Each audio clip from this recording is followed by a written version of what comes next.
நண்பர்களுக்கு வணக்கங்க. சரவணன் சாமியப்பன் யூடியூப் சேனலை பாருங்கள், சப்ஸ்கிரைப் பண்ணுங்கள். அப்பொழுது தான் நம்ம போடுற பதிவுகள் அனைத்தும் உங்களுக்கு உடனுக்குடன் சரிங்க. நம்ம போடுற பதிவுகள் அனைத்தும் இயற்கை விவசாயம் சார்ந்த பதிவுங்க. இப்போ பார்த்தீங்கன்னா இன்றைக்கி வந்து உலக மண் தினங்க. டிசம்பர் 5 இன்றைக்கி வந்து உலக மண் தினம். நம்ம வந்து பூமி தாயை போற்றி வணங்கணுங்க. இந்த நாள் வந்து சிறப்பான நாளுங்க. இப்போ நம்ம இயற்கை விவசாயம் செஞ்சிட்ருக்குறோங்க. இயற்கை விவசாயம் செஞ்சிட்ருக்கிற வயலில் நம்ம இதுக்கு வந்து இயற்கை கொடுக்குற சான்றுங்க வெள்ளை கரிசாலைங்க. இதாக பாருங்க, இதுதான் வெள்ளை கரிசாலைங்க. நம்ம இயற்கை விவசாயம் செய்கிற வயலில் அதே தானாக வந்து முளைச்சி வந்துருங்க. இதுதான் இயற்கையினுடைய சிறப்புங்க. அதை வந்து நம்ம அழிச்சிட்ருக்குறோங்க. இன்றைக்கி பூச்சிக்கொல்லி மருந்து ரசாயனங்கிற பேரில் நம்ம வந்து இயற்கை வளங்களை முழுக்க அழிச்சிக்கிட்டு இருக்கிற விளைவு தான் இன்றைக்கி வந்து ஒவ்வொரு பக்கம் இயற்கை சீற்றங்கள் வர்றதுக்கு காரணம் இயற்கை எச்சரிக்குது.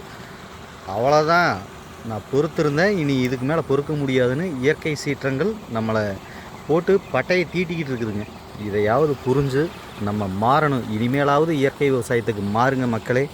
இல்லைன்னா நம்ம அதனுடைய தாக்கத்தை நம்ம தாங்க முடியாது. ஏன்னா பூமி தாய் வந்து நம்ம இயற்கையான மண்ணை நம்ம பூச்சிக்கொல்லி மருந்தாலையும் ரசாயன உரங்கள்னாலையும் அதை நம்ம அழித்து மண்ணை மலடாக்கிட்டு இருக்கிறோம். சரிங்களா? அந்த மண்ணை வந்து நம்ம வளமான மண்ணாக மாற்றணும்னா இயற்கை விவசாயமே சிறந்த வழிங்க. அது எவ்வளோ நாளைக்கு தான் தாக்குங்க, பொறுத்து பார்க்கும். ஒரு கட்டத்துக்கு மேலே அது வந்து புயல் மழைங்கிற பேரில் போட்டு தீட்டுச்சுன்னா நம்ம ஒன்றுமே தாங்க முடியாதுங்க. ஏரி குளங்கள் அத்தனையும் போட்டு நிரவி ஒரு செகண்டில் அழிச்சிட்டு போயிருங்க நம்ம. அதனால் வந்து இதையெல்லாம் புரிஞ்சு நம்ம வந்து இனிமேல் ஒவ்வொரு விவசாயியும் இயற்கை வழி வேளாண்மைக்கு மாறணும். கண்டிப்பாக நம்ம மரபு வழி வேளாண்மையை முன்னெடுத்தோம்னா மட்டும்தான் நம்ம வந்து நம்மளை பாதுகாத்துக்க முடியும். இயற்கை வந்து அதுக்கு தெரியுங்க, தன்னை புதுப்பிக்கிறதுக்கும் பாதுகாத்துக்கிறதுக்கும் இயற்கைக்கு தெரியுங்க. ஆனால் நம்ம ஒன்றுமே பண்ண முடியாது. ஒரு செகண்டில் இப்போ பார்த்தீங்கன்னா உங்களுக்கு திருவண்ணாமலையிலையும் திருப்பதியிலையும் எப்படி மலை சரிவு ஏற்பட்டதுங்க. இதெல்லாம் காரணம் என்ன? எல்லாம் தாங்க முடியாத சீற்றங்கள் தானுங்க. இதுதான் இயற்கை வந்து சிவபெருமான் நமக்கு எச்சரிக்கிறார். பூமி தாயும் ஈசனும் நமக்கு எச்சரிக்கை கொடுக்குறாங்க. இனிமேலாவது மாறுங்க. மாறலின்னா நம்ம தாங்க முடியாது. ஏன்னா இவ்வளோ மண் மலடாகிறதுக்கு காரணம், இத்தனை நோய்கள் வர்றதுக்கு காரணம் நம்ம அறிவியல் வளர்ச்சி விஞ்ஞான வளர்ச்சி அப்படின்னு சொல்லிட்டு நம்ம அதிக விளைச்சல் எடுக்கணும் அப்படின்னு சொல்லி போகிறதுனுடைய விளைவு தாங்க நம்ம மரங்கள் அழிக்கிறதுக்கு காரணம். ஒன்றுங்க, பூமி வெப்பமயமாகிடுதுங்க, இதுவும் ஒரு காரணம். இதெல்லாம் நம்ம நிறைய சொல்லிகிட்டே போகலாம். ஆனால் இதையெல்லாம் சொன்னால் நம்ம மக்கள் யாருமே எந்த விவசாயியும் ஏற்றுக்க மாட்டாங்க. நம்ம சொன்னோம்னா நம்மளை பைத்தியகாரம் பிழைக்க தெரியாதவங்க தான் பேசுவாங்க. ஆனால் அது காரணம் கிடையாதுங்க. புரிதல் இல்லாமல் ஒவ்வொருத்தரும் பண்ணுறது தான் காரணங்க. இப்போ பார்த்தீங்கன்னா இன்றைக்கோட கிட்டத்தட்ட 84 நாள் ஆகுதுங்க. எந்த அளவுக்கு வளர்ந்துருக்குதுன்னு பாருங்கள். ஆள் உள்ளே போனோம்னா இடுப்பு வளர்த்தி இருக்குங்க. இன்றைக்கி வரைக்கும் இதுக்கு எந்த இடுபொருளுமே எதுவுமே கொடுக்கலிங்க. இல்லை வந்து வெறும் பச்சை தண்ணி மட்டும்தான் போயிட்டுருக்கு. நல்ல தூர் கட்டி இருக்குங்க. உங்களுக்கே தெரியும், கண்கூட பார்த்தீங்கன்னா உங்களுக்கே நல்ல கண்கூட தெரியும். அதனால் நம்ம சாப்பிடக்கூடிய உணவு நஞ்சில்லாத உணவாக இருக்கணும், நல் உணவாக இருக்கணும். நம்மளை நம்பி வாங்கக்கூடிய நுகர்வோருக்கு நல் உணவை தரமான உணவை கொடுக்கணும். அதுதாங்க நம்மளுடைய நோக்கம். ஏன்னா இதுக்கு பூரா இந்த வரப்புக்கு பூரா எல்லாருமே களைக்கொல்லிங்கிற பேரில் விஷத்தை தெளிச்சிருவாங்க. அந்த விஷம்தான் இன்றைக்கி வந்து மண்ணை மலடாக்கிடுச்சு, மனுஷனையும் மலடாக்கிடுச்சுங்க. இதுதான் இன்றைக்கி புதுசாக நோய்கள் வர்றதுக்கு காரணம் இதுதான். இதையெல்லாம் தெரிஞ்சு நம்ம மாறணும்னா மட்டும்தான் நம்மளுடைய சந்ததிகள் நம்ம பாதுகாத்து கொள்ள முடியுங்க. இல்லைன்ட்டா ரொம்ப சிரமங்க. ஏன்னா இன்றைக்கி மண் விஷமாகி போச்சு, மண் மலடாயிருச்சு, மண்ணில் விளையக்கூடிய காய்கறிகள் விஷமாகி போச்சு.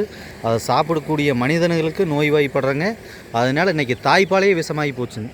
அந்தளவுக்கு இருக்குது. அதுதான் இன்றைக்கி பிறந்த குழந்தைக்கு முதல் கொண்டு இன்சுலின் போடுற நிலை வந்திருக்குது. இன்றைக்கி எத்தனையோ சின்னஞ்சிறார்கள் வந்து சின்ன குழந்தைகள்லாம் இன்றைக்கி வந்து டயாலிஸ் பண்ணிகிட்ருக்காங்க. அதுக்கு காரணம் உப்புச்சத்து அளவுக்கு அதிகமாக ஆனதுக்கு காரணம் இதுவும் ஒரு காரணங்க. ரசாயனங்கள் தான், முழுக்க ரசாயனங்கள் தான். இதையெல்லாம் நம்ம மாற்றி நம்ம வந்து மரபு வழி வேளாண்மைக்கு வந்தோம்னா மட்டும்தான் மக்கள் அனைவரும் நோய் நொடி இல்லாத நல்ல ஆரோக்கியமான வாழ்க்கையை வாழ முடியும். அதனால் இனிமேலாவது புரிஞ்சு மாறுங்க. நம்ம பாரம்பரிய உணவுகள் எல்லாமே நம்ம ஆரோக்கியத்தை பேணி பாதுகாக்கிற உணவுகள் தானுங்க. அதில் எதுவுமே நம்பர் இருக்காது. நீங்கள் வந்து நம்ம பாரம்பரிய ரகங்கள் பார்த்தீங்கன்னா எதுலேயுமே நீங்கள் நம்பர் கண்டுபிடிக்க முடியாது. நம்ம பசுமை புரட்சிக்கு அப்புறம் வந்து நம்ம அதிக விளைச்சல் எடுக்கணுங்கிற நோக்கத்தில் பல்கலைக்கழகம் கண்டுபிடிச்சது தான் வீரிய ஒற்றகங்கள். அது பார்த்திங்கன்னா அதனுடைய வயசும் குறைவு, நம்ம அதை சாப்பிடக்கூடிய நுகர்வோருக்கும் வயசு குறைவாகிக்கிட்டே போகுதுங்க. நம்ம பாட்டம் போட்ட தாத்தான்லாம் பார்த்திங்கன்னா 120 வயசெல்லாம் வாழ்ந்தாங்க. இன்றைக்கி யாருமே அப்படி இல்லைங்க. இன்றைக்கி வந்து நீங்களாக புரிஞ்சுக்கிங்க எந்த அளவுக்கு இருக்குதுங்கிறது. அது காரணம் நம்பர் உள்ள பல்கலைக்கழக ரகங்கள் தானுங்க. அதனால் இனிமேல் நம்ம அனைவருமே பாரம்பரிய உணவுகளை ஒவ்வொரு விவசாயியும் உற்பத்தி பண்ணணும். வாங்கி சாப்பிடக்கூடிய நுகர்வோரும் வந்து நம்ம பாரம்பரிய உணவை சாப்பிடுங்க. அப்பொழுதுதான் உங்களுடைய ஆரோக்கியம் பாதுகாக்கப்படுங்க. விலை கொஞ்சம் அதிகமாக இருக்கலாம், ஆனால் பார்த்திங்கன்னா உங்களுடைய ஆரோக்கியம் ரொம்ப முக்கியங்க. நீங்கள் ஒவ்வொருத்தரும் நீங்கள் மாதம் வாங்கி சாப்பிடக்கூடிய மாத்திரை கணக்கு பார்த்தீங்கன்னா இது பெருசாக உங்களுக்கு தெரியாது. நல் உணவினுடைய விலை குறைவாகவும் மாத்திரையினுடைய விலை அதிகமாகவும் இருக்குதுங்க. அதனால் வந்து நுகர்வோராகிய நீங்கள் விழித்து கொள்ளுங்கள். கொண்டீங்கன்னா மட்டும்தான் உங்களுடைய ஆரோக்கியம் பாதுகாக்கப்படுங்க. இல்லைன்ட்டா உங்களுடைய ஆரோக்கியம் கேள்விக்குரியதாங்க. அதனால் அனைவருமே இயற்கை விவசாயத்தை நோக்கி இந்த உலக மண் தினத்தில் ஒரு சபதம் எடுத்துக்குவோங்க. அனைவரும் இயற்கை விவசாயம் செய்வோங்க. அனைத்து நுகர்வோருமே இயற்கை விவசாயிகள்கிட்ட நேரடியாக பொருள் வாங்கி சாப்பிடுங்க. உங்களுடைய ஆரோக்கியம் பாதுகாக்கப்படுங்க.